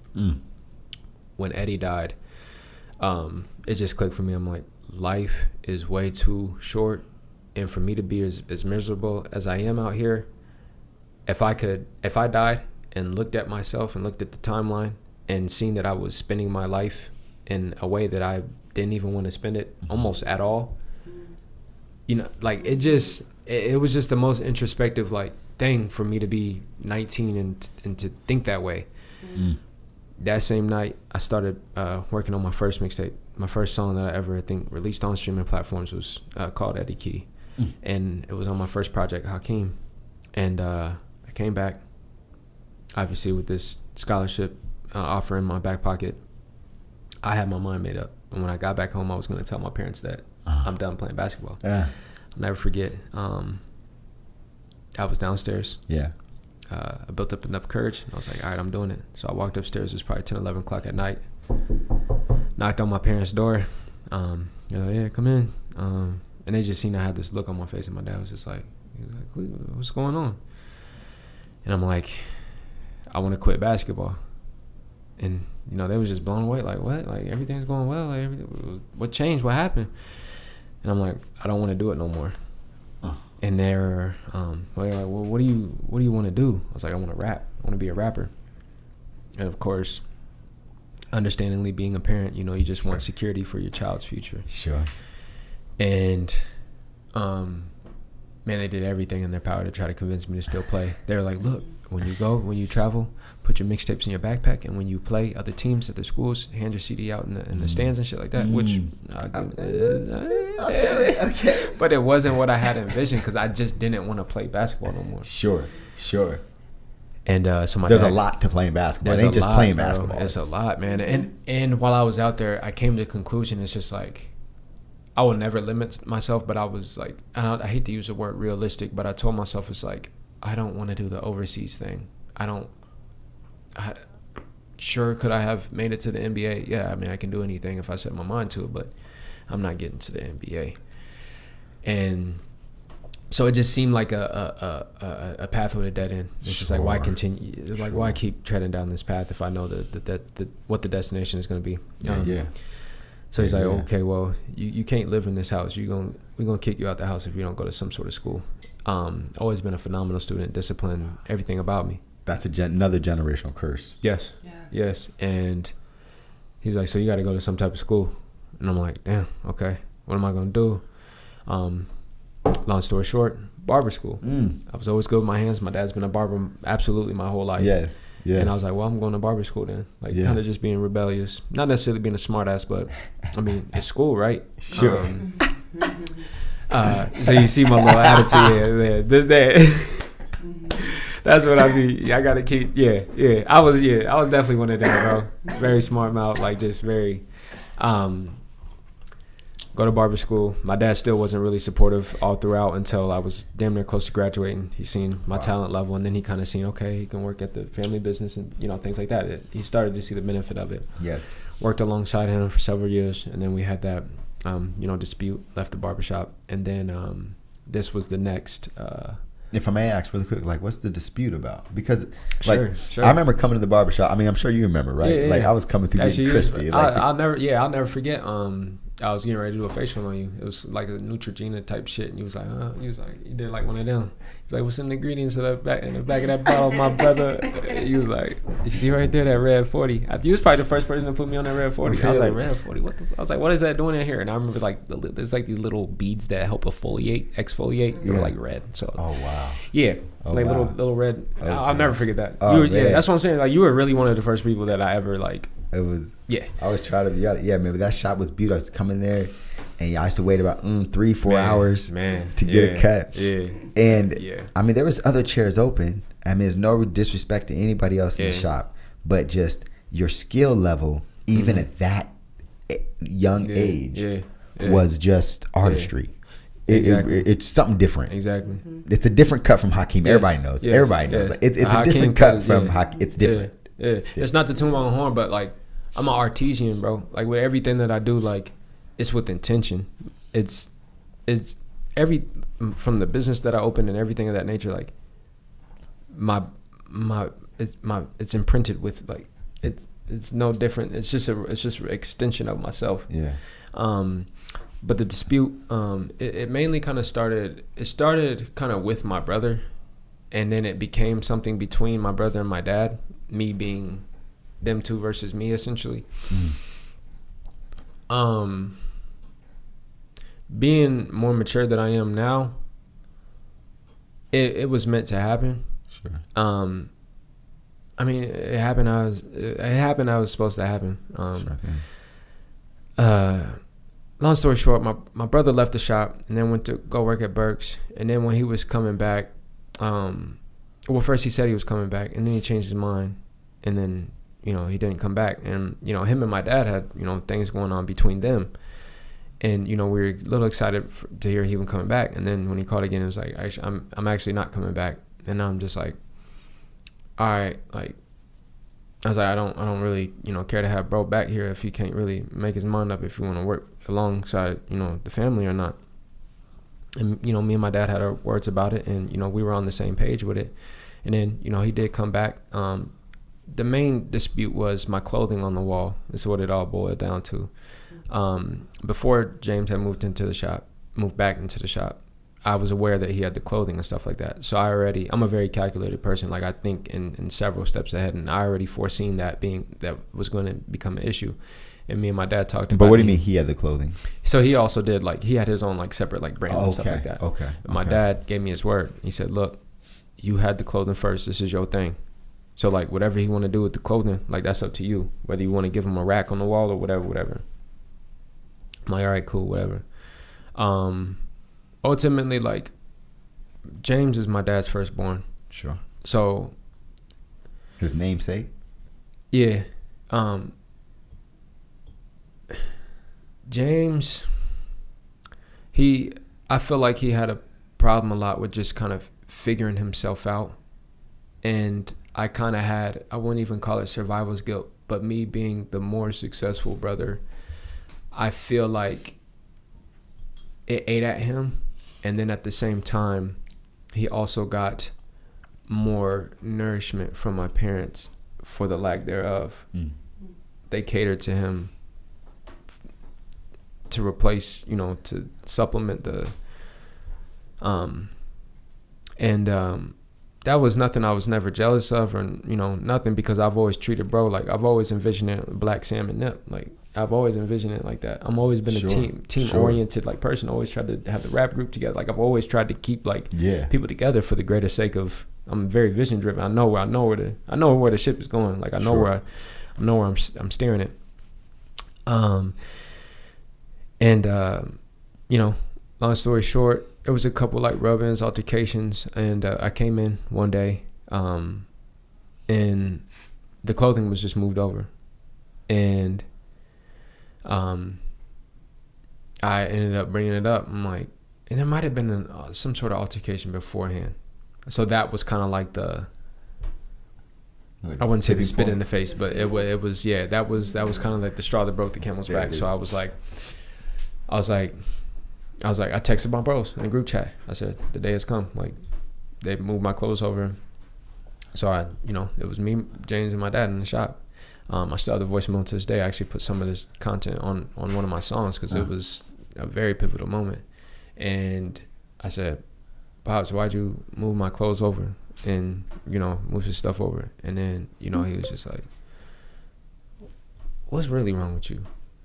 You jealous? Why you jealous? Like, and it wasn't even that. I said, Pops, you gave me a word. It's about the principle. Yeah. And then, he goes to say, well, if I give you something, I could take it back. I said, that's not how you raise this. That's not, you're not being a man of your word. And he stood on that. Sure. And got heated. It almost got physical in there. Well, it did. The incident before that, my brother put his hands on me in the barbershop. I was cutting one of my clients, one of my brothers. He's serving a life sentence right now. This is how I know like a lot of things could be different today. So my brother it was a very interesting day, and I'm not going to spill some tea about stuff that went on in his personal life, but he addressed me about something in the shop, and I was working on music, and he pretty much was, you know, it was a personal song. I mean, it's out today, and he was just like, "What's going on with you and Sabrina?" And I'm like, bro, that's an old song, bro. Like, I'm an artist. Like, you hear something, that's not the type of time I'm on right now. It could have been made a year or two ago, whatever. Come to find out, he was dealing with stuff in his personal life with his lady, but he was like deflecting, reflecting, projecting. Okay. And I was like, bro, like, stay out of it, because like he had a objective. Like, I could tell like something, like there was a splinter in his mind that like he butted in our conversation with intention to like, and I knew that, and I was like, bro, like, shut up. Like, I'm cutting one of my guys, so it's just like, and he was just like, he stood up like, what, fist ball, I'll kill you, like, you know, whoop. And I'm like, do it. And while you're cutting? While I'm cutting him. Oh man. Chokes me out, breaks the sink. Oh, while you're cutting? Yeah. Oh man. Yeah. Oh man. So I call my dad, and I'm like, look, James did this. I'm not coming back to the shop. We have a conversation that night, and this is kind of where I kind of started like separating from my dad, because he came over to the studio that night, and I'm telling him what happened and everything of that nature, and he's like, you know, what I got to do to get you back to the shop. You know, I cried to him. I cried to him because I told him, I was like, I just want my older brother. Like, none of this shit is competition. And I was telling him about like instances in the past of like when he done, you know, similar things like this to my siblings and stuff like that. And we're like telling him, but I think he was blinded by just him being the firstborn, and he just truly blinded by it. And so my dad left that night. Well, he was like, well, I was like, I'm gonna come back, but I don't want him to be there for at least a week. Like, let me get resettled back in. Like, bro, the sink broke. Like, like, he got to suffer some sort of like consequence. Like, something. Yeah. And he's like, okay, a week. And then he's like, you know, like, my dad wanted me back. Like, he knew, like, you know, how well how good I was for the business. Sure. And he was like, you know, I mean, because you can only wait so long for a HAKIM cut before you finally break down and hop in that chair. Bro. So, and then he was like, you know, booth rent, like, you know, you don't have to pay for it as long as you don't want. Like, I'm like, cool. I was like, let me give it some thought. Like, not even 2 days later, I'm like, look, I want 2 months off booth rent, and then can James just not work for a week before he comes back? I come into the shop to meet with him, my dad, and then I say the week thing, and he's like, nah, I already kind of told him he can come back 2 days from now. And I'm like, okay. He was just like, you know, you don't really know his financial situation with the whoop. And I'm like, all right. And then he's just like, and then 2 months booth rent, you know, that's a little much. We just gonna do one. I'm like, okay. Still decided to stay. Then the t-shirt incident happened after that. And then this is more than the t-shirt. Yes, it was. Yeah. So it's way more than a t-shirt. Way more, bro. And then just again the deep rootedness between just us growing up. I just feel like he had a very conflicting, like, just not finding himself, like, within high school, like, just running with the wrong group, and just with football it didn't go how he wanted it, and just a lot of things. And it's just like, HAKIM, success, like. But again, like, I just don't. I'm a very non-material. I don't. All the accolades and stuff don't mean a damn thing to me, bro.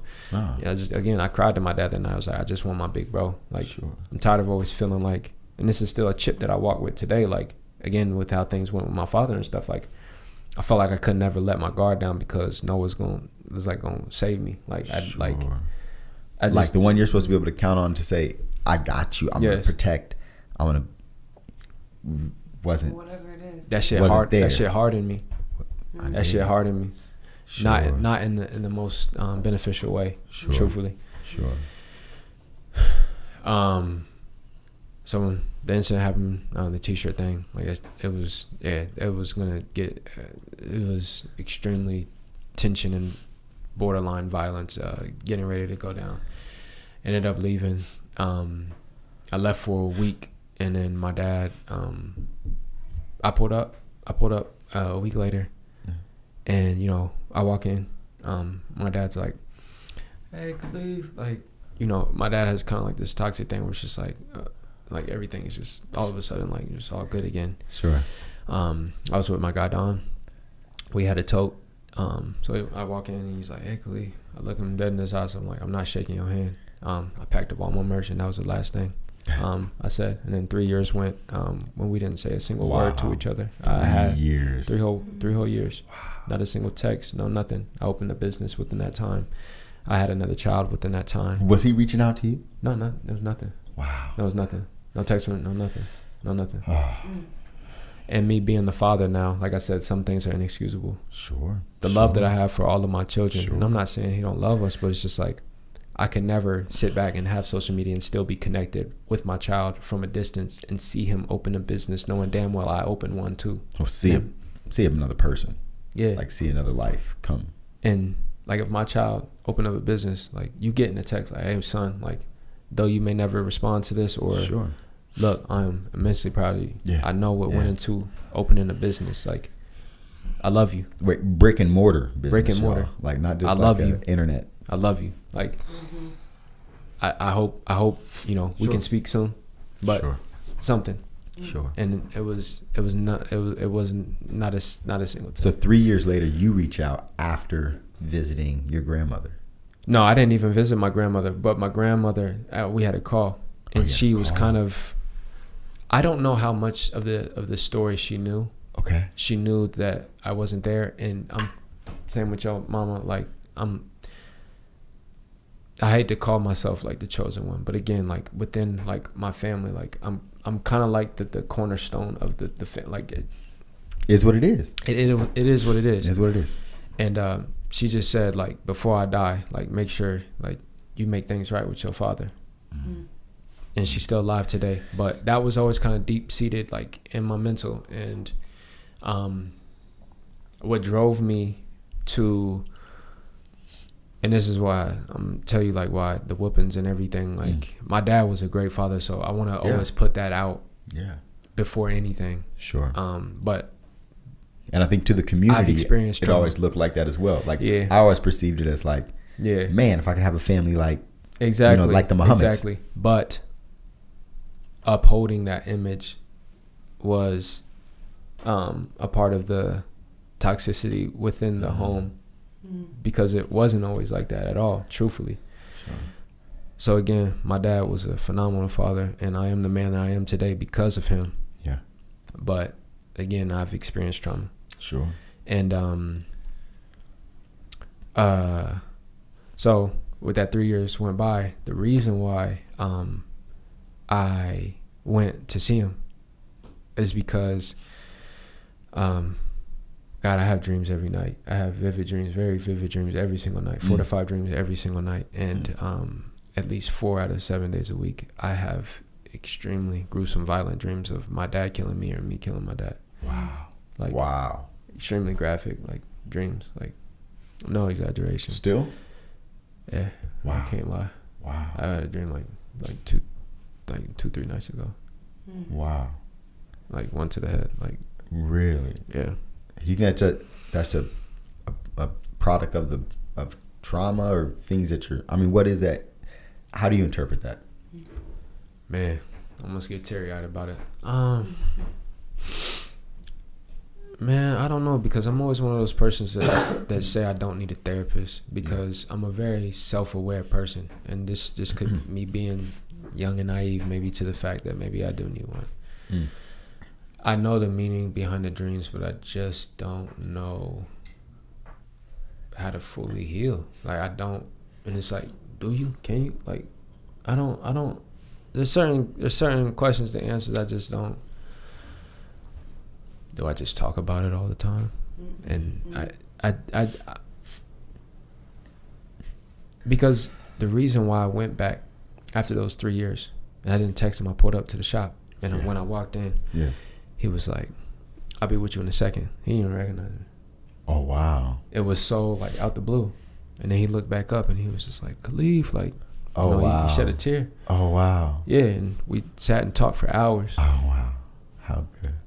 And my girl, before I went, she was like, "Well, what if he like, is still on some like get out or like?" I'm like, "Well, I still find the closure that I was looking for. I came with love and I got exited.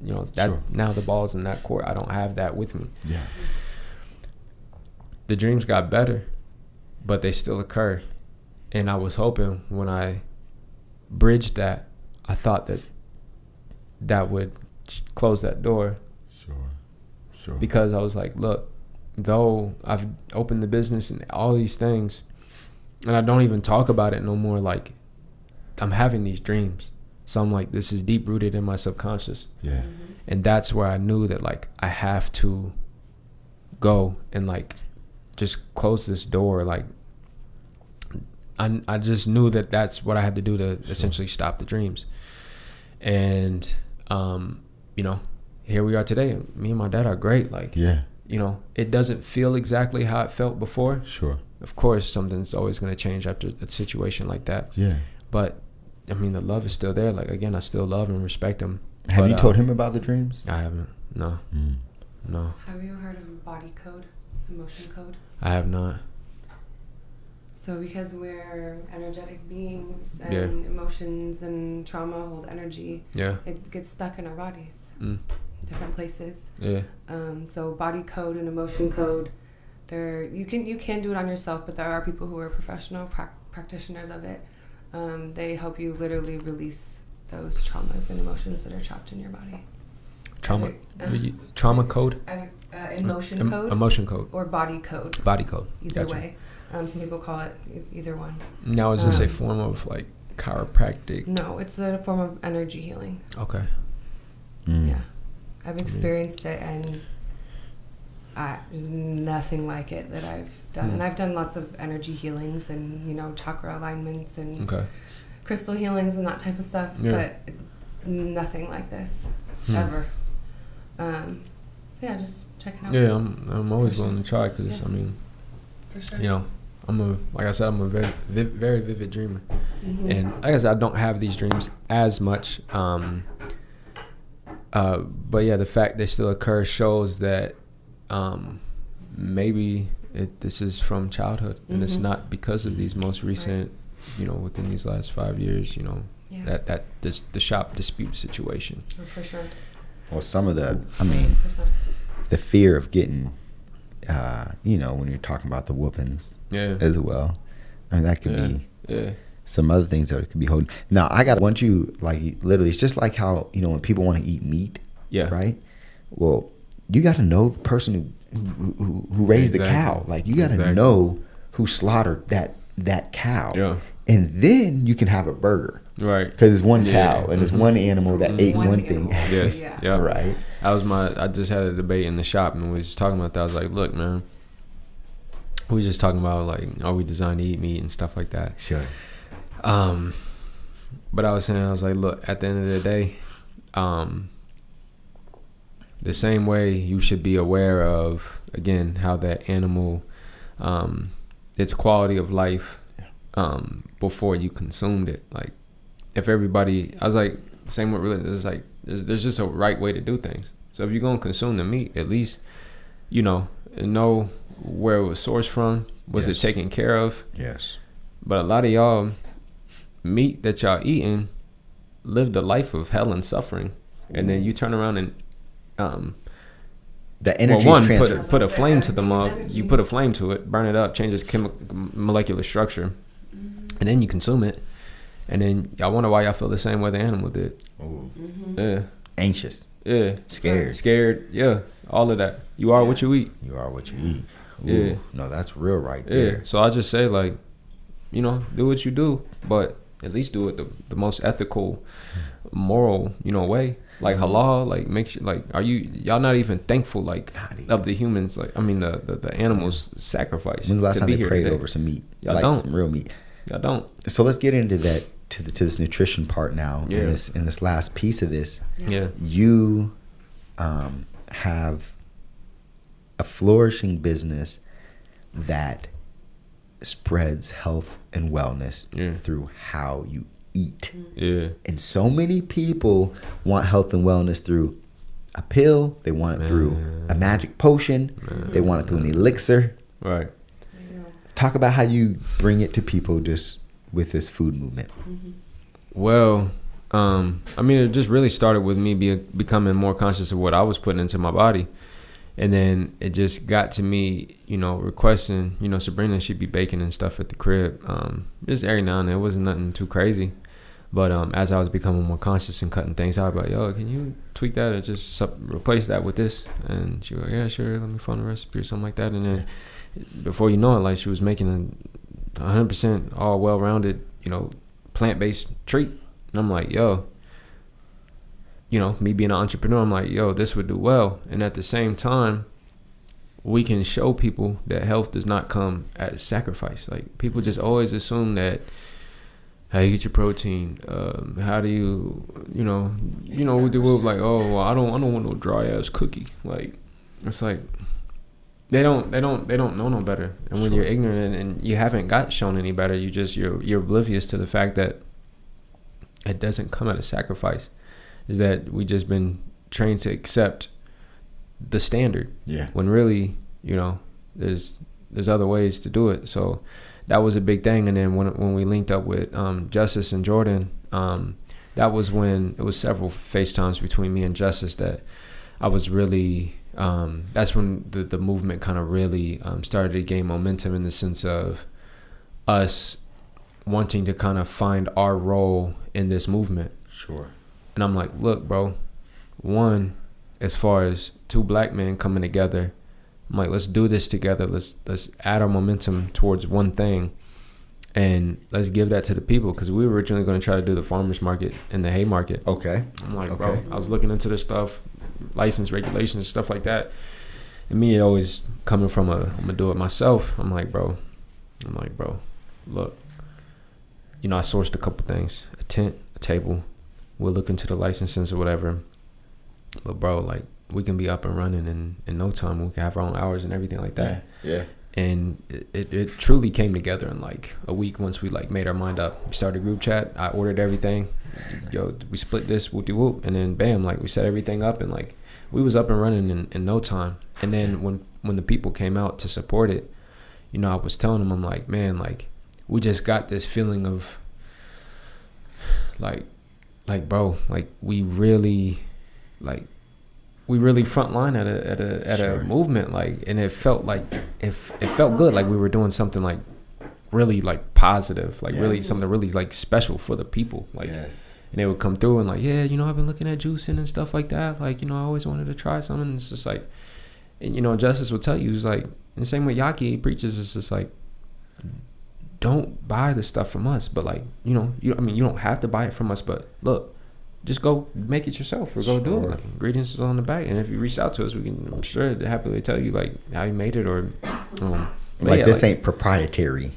No, not at all. But like, just the fact that like it's a good introductory level into the world, because again, I can't tell you how many times people try to cook and was like, oh wow, but I can't tell you how many times, like, you know, old conservative you know, European drove up, came by, and like, oh, what are you selling? Oh, plant-based goods, organic, everything. Oh, okay. It just they ain't want to try it. They ain't care. But so the moment they hear that, it's just like, so they let me know, you know, who we really trying to, you know, hyper focus on, you know, getting this to is, I mean, essentially the youth, and we had a good amount of youth come up, and again, for them to show and, I mean, consume food that was extremely healthy for you, and it doesn't come at no expense. No, look, I'm gonna keep it true too. Like, I really respected and loved how on my social media, when I see y'all on with the organic exchange, or even when I shared something, right, the response from Black people was great. It was brilliant. Yeah, and I love that. I love that because I feel like sometimes Black folks, like, we're like the last to get the good shit. So with nutrition, it's like, how come we the last to get on like the organic trend and the in the vegan trend when we started that shit? Like, exactly. You know what I'm saying? It was the Dr. CBs that were first on that, bro. Like that were first on that. And again, even the Nation of Islam, how to eat to live. How to eat to live. 1 meal a day. Yeah, for real. The Honorable Elijah Muhammad was preaching 1 meal a day. Yeah. Since the beginning, right? And now, you know, you see the people come out to, if you can only eat 1 meal a day, you will be so healthy. You know, like the Surgeon General, the what you call it, you know, everybody now is on the 1 meal a day. But when I was telling people 1 meal a day, my freshman year of college, I had, you know, one of those big classes. We have 400 people in the class at UNL. And it was a nutrition class. I took it because I was like, oh, nutrition, man, I'm about to kill this. I know nutrition. I'm about to kill it. And they said, bring a article that teaches you about eating healthy. What I brought the little, so in the final call, you always have the eat to live cut out. Like, it's like always one of the pages is the eat to live, where it just tells the Black man how to eat to live. It's like a page cut out which talks about the 1 meal a day. It says you can drink coffee if you want to throughout the day to keep it going, whatever, right? And again, now what I'm learning about caffeine, because I didn't used to drink coffee. Now I'm learning caffeine can do some good things for me. Anyways, so but see, again, it was the Nation that was saying, oh, it's okay to drink a little coffee. Right. Anyways, so I brought that article there and just got chastised. I got an F. She was talking about how stupid I am. Wow. How, you know, how this is dangerous. This is horrible. And now all the rage is 1 meal a day. That's what I'm saying. So how old was you when you was like getting these articles to? Oh man, that's what I'm saying, bro. It's crazy that you was like standing 10 toes like this. Well, but here's the thing too. I was blessed because my grandparents owned the first true natural health food store and vitamin store in Lincoln. The Good Earth. It's called the Good Earth. It's still. Nah. Oh. So where was that at? So we kept it going. Like, we called it the Good. Okay. So in 1983 or 1982, I think, they started the Good Earth health food store in the Clock Tower, like on 70th and A in Lincoln. Okay. And they had moved from California. They learned about all this health shit in California. My grandparents on my mom's side, they learned about all this health shit in California. They were hippies. My grandfather went to San Jose State. That's how he got cool with Black Panthers, because he met real Black Panthers from the movement. You know, because they was in Oakland, San Jose. They was in San Francisco. You know, it's huge Bay Area. You know, Bay Area is huge with Black Panthers. Right. And so my grandfather was friends with Black Panthers. So that's how he became. You know, he had a job at the telephone company. He'd say, you know, like on the hour, every hour, he just stand up and say, "Free Angela," just out of nowhere, just because.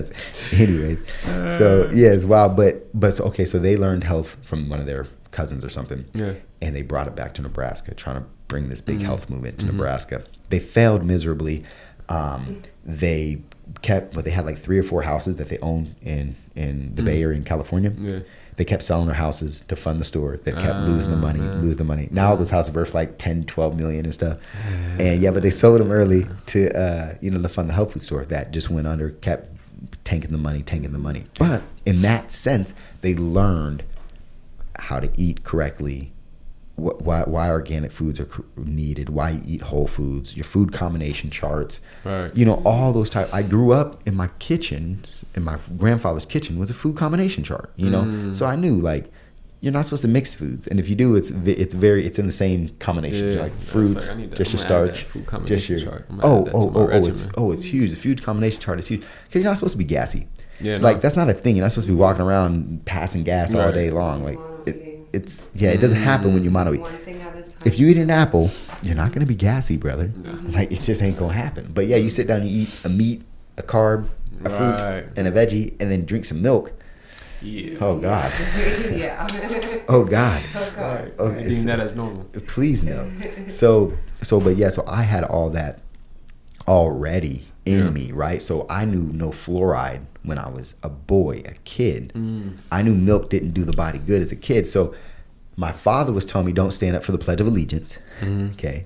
And then I remember my grandfather, he would come to my schools and check on me in classes and stuff, just every now and again because he just was like that. Yeah. And I remember him standing in the corner of my classroom, and there was this is like another core memory. I was in like kindergarten. Yeah. And the teacher saying, and milk gives you strong, and then everybody starts to say bones, right? And I remember looking at Papa John like, I'm not saying milk gives you strong bones because we don't drink milk. Like, you know, dairy, we know dairy ain't where it's at, right? You know, crazy how they indoctrinated us, man. So I'm in school going against the Pledge of Allegiance, and milk does the body good. Bro, all them posters and. Oh man, yeah, the milk mustache. Mm-hmm. Oh man, when I just look back on it, I'm like, God damn. I grew up drinking milk like every dinner. Yeah, you used to drink. I didn't stop drinking milk until I met Ishmael. Oh man, with dinner. Uh-huh. Diabolical. I had to keep you off that milk, baby. Isn't that crazy? He was like, you know, you wake up in the morning, you probably stop having to blow your nose and coughing if you just stop drinking milk. And I was like, really? Right. Okay. So I did, and it stopped like right away. Oh man, I tell you what. Yeah, they did us dirty, man. They did us dirty. Yeah. But I'm just so glad that you have a health movement going. That you're teaching people how to eat. You're using your influence, your platform for the good of the people. You are inspiring people. Yeah. You're educating people. And I mean, you're cool as fuck, fam. Yeah. So Appreciate it, bro. It really, really, really helps when you have an ambassador that's cool doing it. You know, it makes a difference. It really does. Cause I mean, that's one thing that I noticed. Like, cause I get the backlash every now and then, but like, it's just one thing I really learned is because it was ingrained in me when I was younger, but now it's like I can really use that tool. Like I know how to use that tool now, so it's like now I really stand 10 toes on it, not giving I don't give a damn. Like, I don't give a damn. Well, what are we here for? Another 70? What? People are. I think your father told me 67 now for the American male. It's 67, right? Yeah. 67 years old. Nuts. Okay. Now me, hopefully, I want to get to 100 and 150. Same. But even if I just get to 100, I only got 60 more left. Right. We ain't even halfway yet. Like, it's time to stop caring what the fuck people say. Truly. It really is. Just from a lot of people that ain't even gonna be here, and y'all keep it up. Right. Y'all keep it up. So that's what it's about. Live by the sword, die by it. There it is. So we're going to do it. So again, I want y'all to please check out the Organic Exchange. Hey, drop socials, drop all the places that people need to find you to get the good information and to be entertained and educated with the music, all that. Yeah. Where do we go? Most definitely. A good start is find me on Instagram, HAKIM, EYEHAKIM. Through there, just scrolling, y'all gotta do your due diligence. So I can't leave y'all with all the information. Y'all got a mind for the diamond. So just start there, go through the post, find what you like, find what catches your eye, and follow that path and see where it leads you. Bang bang. Yeah. We appreciate your time, my brother. Yeah, no, I appreciate you having me, man. It was a very fruitful conversation, and I can only hope we ignited a spark that'll hopefully kindle with somebody to stop by to listen or check it out. So look, I think we have to end this the only proper way that I think we should, since Hakeem is in the building and we both had a little bit of the same growing up. Yeah. So we're gonna leave this message here with the old Muslim greeting of peace. Assalamu alaikum. Yeah, wa alaikum salam. Peace. So, you are now listening to Journey for Two.